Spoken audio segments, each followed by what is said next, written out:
Ce matin, dès 9 h, ils étaient une centaine à marcher dans les rues pour dire non à la réforme, déterminés à défendre l'éducation dans l'Ouest guyanais. La réforme, on dit non. Le mépris pour l'éducation dans l'Ouest, on dit non. Ça suffit, ça fait trop longtemps que ça dure. Ça fait des années et des années qu'on n'a pas assez d'écoles primaires, qu'on n'a pas assez d'écoles maternelles, qu'on n'a pas assez de collèges, qu'on n'a pas de cantine, qu'on n'a pas assez de transport, qu'on n'a pas d'assistante sociale dans le premier degré.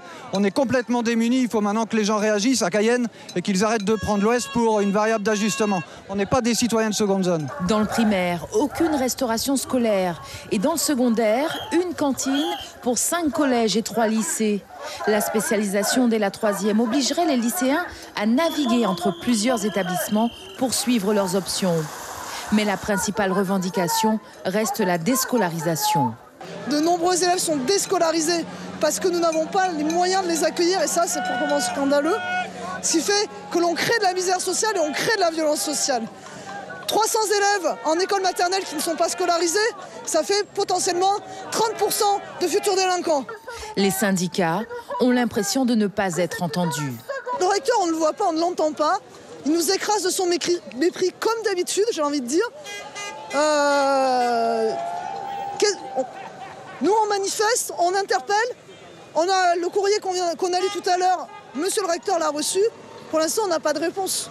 Les parents d'élèves dénoncent quant à eux les difficultés de prise en charge des enfants atteints de handicap. Il y a des enfants qui ont pas mal de situations d'handicap.